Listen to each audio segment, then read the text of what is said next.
Partai Golkar dikritik Yusuf Kala. JK menilai Golkar terlambat dan tak mandiri dalam menentukan arah koalisi.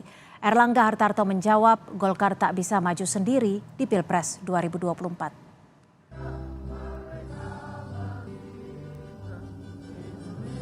Mantan Ketua Umum Partai Golkar Yusuf Kala mengkritik keras sikap Partai Golkar menjelang pemilu 2024. JK menilai Golkar terlambat menentukan koalisi untuk menghadapi Pilpres.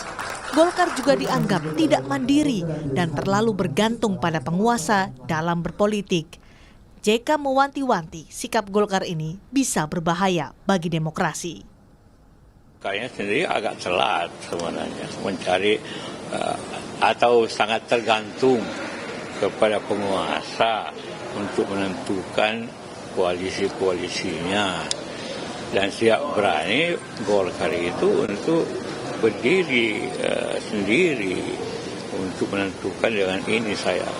Kalau terlalu ya semua partai lah 86% tidak mandiri dalam penentuannya. Ini secara demokratis ini kan berbahaya kalau begini terus. Jadi partai sendiri tidak mandiri, tidak seperti itu. Nah, apabila partai diganggu lagi, makin kacau politik ini. Dikritik terlambat menentukan koalisi karena terlalu tergantung pada penguasa, Ketua Umum Partai Golkar Erlangga Hartarto menyebut Golkar butuh kerjasama dengan partai lain untuk bisa maju di Pilpres 2024. Golkar memiliki total 14,78% kursi parlemen. Sementara untuk mencalonkan presiden, partai harus punya 20% kursi di parlemen. Kerjasama selalu diperlukan karena Golkar butuh kerjasama partai untuk maju dalam pemilihan presiden. Terima kasih ya Pak. 6 bulan menjelang Pilpres 2024, Golkar masih belum menentukan arah koalisinya. Isu Munaslup pun bergulir untuk mengevaluasi kepemimpinan Erlangga dan desakan segera menentukan arah koalisi. Terakhir, Erlangga bertemu Ketua DPP PDI Perjuangan Puan Maharani. Meski sepakat membentuk tim teknis untuk membahas kerjasama, kedua partai ini belum resmi berkoalisi. Tim Liputan, Kompas TV. Saudara, saat partai lain sudah mulai bergerak, bermanuver mencari kawan koalisi, Partai Golkar terkesan adem ayem. Kemana arah koalisi Golkar? Merapat mendukung Ganjar Pranowo atau Prabowo Subianto? Kami bahas bersama Wakil Ketua Umum Partai Golkar, sudah ada Pak Nurdin Halid, dan juga Direktur Eksekutif Indikator Politik, Mas Burhanuddin Muhtadi. Selamat sore, terima kasih waktunya sudah bergabung bersama kami di Kompas Petang. Selamat sore, Assalamualaikum. Saya akan ke Pak Nurdin. Pak Nurdin, ini kan Golkar dikritik oleh Pak JK terlambat tentukan koalisi dan dinilai terlalu bergantung ke penguasa. Anda menanggapinya seperti apa? Dalam politik itu tidak ada kata terlambat, ya, karena memang juga masih ada ruang yang cukup, masih ada waktu yang panjang sebelum pendaftaran ke KPU. Golkar bukan tidak mandiri dan bukan terlambat, tetapi ada faktor-faktor yang membuat Partai Golkar harus melakukan berbagai langkah-langkah, melakukan berbagai lobby-lobby yang sangat intens untuk melaksanakan daripada amanah konstitusi. Seperti kita ketahui bahwa Pak Erlangga Hartarto dalam Rapimnas diputuskan sebagai calon presiden, sementara Partai Golkar belum memenuhi presidensial threshold atau belum memenuhi syarat untuk mendaftar karena Golkar tidak cukup. Oleh karena itu harus bekerja sama dengan partai lain. Nah, itu adalah prioritas yang harus dilakukan oleh Ketua Umum dan tim yang dibentuk untuk itu. Sehingga ini masih proses yang sangat dinamis. Nah, ketika misalnya Pak Erlangga sudah tidak memungkinkan untuk maju menjadi calon presiden, tentu bagaimana upaya untuk menjadi wakil presiden. Dan sekarang Pak Erlangga adalah sudah membuktikan dirinya dan memperlihatkan bahwa beliau adalah bukan sosok yang ambisius, beliau adalah sosok negarawan. Dengan bertemunya dengan Mbak Puan, itu pertanda bahwa ada sinyal yang sangat kuat, PDIP akan berkoalisi dengan, Golkar akan berkoalisi dengan PDIP dengan diberinya tanda kasih sayang, tanda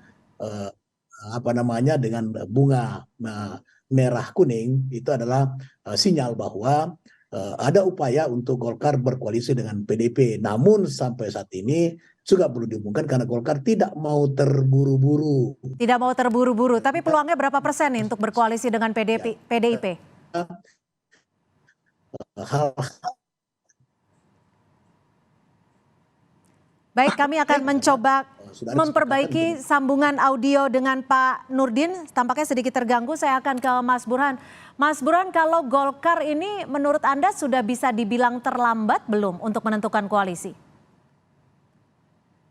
Menurut saya tidak bisa disebut terlambat ya, karena sangat kompleks terkait dengan variabel yang berhubungan dengan kenyataan Golkar ini tidak bisa mencalonkan pasangan capres-cawapres tanpa berkoalisi dengan partai lain.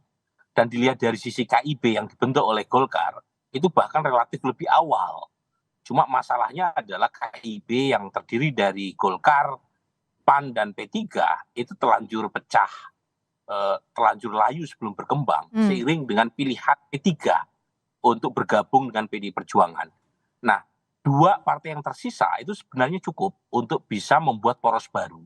Nah, masalahnya adalah PAN sendiri itu ingin menang karena 2 kali pilpres sebelumnya PAN itu kalah, dan karenanya kalau misalnya PAN berkomitmen membentuk poros baru bersama Golkar, tentu PAN akan sangat mempertimbangkan seberapa besar peluangnya untuk menang.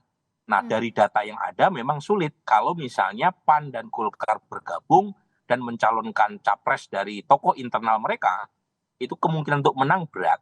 Nah, kalau misalnya ini sulit untuk diwujudkan, Cynthia, mau tidak mau ya harus menjadi cawapres. Jadi cawapres penting buat Golkar, karena bagaimanapun Golkar itu peraih kursi terbesar kedua. Nah, masalahnya siapa yang berkenan untuk meminang Pak Erlangga Hartarto sebagai cawapres di antara 3 capres yang muncul. Tapi Mas Burhan, dari perspektif Anda sendiri, kalau Golkar bicara untung-untungan, lebih untung merapat ke Ganjar Pranowo atau merapat ke Prabowo Subianto? Nah, pertama kan di antara 3 nama, 1 Ganjar, Prabowo, dan kemudian Anies Baswedan, siapa di antara mereka yang potensial memprioritaskan Pak Erlangga Hartarto sebagai cawapres? Itu dulu nih. Nah, kalau misalnya opsi cawapres ini sulit untuk diwujudkan karena pertimbangan banyak hal, misalnya soal elektabilitas personal, maka dicari opsi yang kedua, yaitu di antara 3 capres yang ada, mana yang memungkinkan untuk Golkar mendapatkan power sharing yang relatif besar sesuai dengan kursi yang diperoleh oleh Golkar di 2019 kemarin. Nah, bicara power sharing itu adalah bicara kemungkinan menang, Cynthia. Sebab kalau tidak menang kan berarti nggak ada power sharing. Power sharing kan misalnya soal menteri yang diperoleh oleh Golkar. Nah, pada titik itu tinggal dihitung di antara 2 nama, yaitu Ganjar dan Prabowo yang potensial menang per hari ini, mana di antara mereka yang potensial lebih besar untuk menang. Nah, dari sisi ini per hari ini sih Pak Prabowo head to head masih unggul dibanding Mas Ganjar. Tetapi kan Mas Ganjar 7 bulan. Nah, jadi memang perhitungannya matang, jadi nggak bisa disebut lambat seperti yang disampaikan Pak Yusuf Kalla. Karena bagaimanapun nggak bisa gegabah dalam mengambil keputusan. Gitu. Saya akan ke Pak Nurdin. Menurut Anda gimana nih? Kalau dihitung hari ini lebih menguntungkan ke Prabowo. Kalau kemarin Pak Erlangga ketemu dengan 38 ketua DPD, dorongannya kemana? Jadi masih sangat dinamis ya. Dua-duanya baik Pak Ganjar maupun Pak Prabowo itu punya peluang yang sangat besar untuk memenangkan Pilpres, dan ini masih sangat dinamis, dan 38 DPD 1 Indonesia itu menyerahkan sepenuhnya kepada Pak Erlangga sesuai dengan mandat yang beliau pegang hasil Munas 2019 dan juga hasil Rapimnas. Nah, oleh karena itu suatu hal yang sangat positif bagi Partai Golkar sekarang, karena peluang-peluang dan ruang-ruang untuk kita mendapatkan katakanlah ekor jas di dalam Pilpres nanti itu akan bisa dapatkan oleh Golkar, baik kepada PDIP maupun kepada Gerindra. Nah, oleh karena itu kenapa kita belum memutuskan? Pertama, kita tidak mungkin terburu-buru. Yang kedua, tentu kita harus melihat secara prospek daripada kedua calon tersebut. Nah, namun kecenderungannya sekarang ini adalah Partai Golkar kepada PDIP, itu kecenderungannya, tapi tidak tapi tidak berarti bahwa tidak ada ruang dan peluang kepada Gerindra. Semua kepentingan dan politik ini masih sangat dinamis bagi Partai Golkar, dan itulah keunggulan Partai Golkar, tidak terburu-buru memutuskan, tapi nanti tetap akan bisa. Kalau dari 38 ketua DPD Golkar mendorongnya kemana? 38 DPD menyerahkan sepenuhnya kepada Pak Erlangga, mau ke PDP, mau ke Gerindra. 38 DPD 1 itu Tidak ada prosentasenya ya Pak, bocoran? Tidak ada persentase, semua telah berdiskusi, berdebat, dan pada akhirnya memutuskan memberi kepercayaan penuh, mandat penuh kepada Pak Erlangga untuk memutuskan. Oke, baik. Kalau soal Pak Mas Burhan, kalau Golkar selama ini kan selalu dekat dan dinilai bergantung kepada penguasa seperti kritik dari Pak Yusuf Kalla. Kalau kacamata Anda melihatnya betul seperti itu? Begini Cynthia ya, di satu sisi secara substansi apa yang disampaikan Pak Yusuf Kalla ada benarnya. Bagaimanapun partai politik itu harus independen, ya harus mandiri. Tetapi saat yang sama jangan sampai kritik Pak JK itu kembali ke alamat pengirim. Karena bagaimanapun Pak JK pernah menjadi bagian dari kekuasaan. Jangan lupa ketika Pak JK unggul sebagai Ketua Umum Partai Golkar 2004 di Munas di Bali, mengalahkan Pak Akbar Tanjung, jangan lupa saat itu Pak Akbar Tanjung membawa Golkar sebagai pemenang pemilu.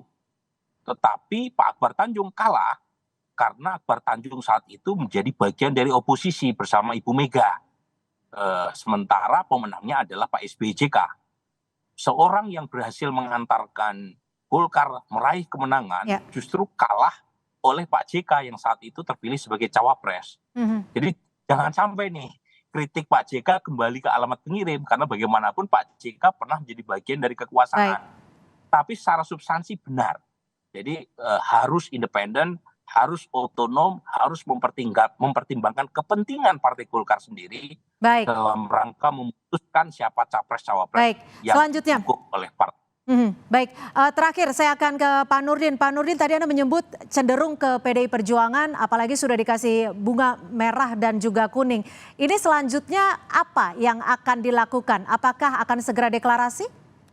Ini tentu sekarang ini tim teknis bekerja untuk menyamakan dulu visi dan persepsi, visi dan misi daripada PDIP dan Golkar. Nah, hasil tim teknis nanti ini yang hasilnya itu nanti akan disampaikan kepada tentu masing-masing partai PDIP maupun kepada Golkar. Disitulah kemudian nanti akan ada lagi pertemuan lanjutan antara Ketua Umum dengan PDIP. Barulah mengambil keputusan deklarasi.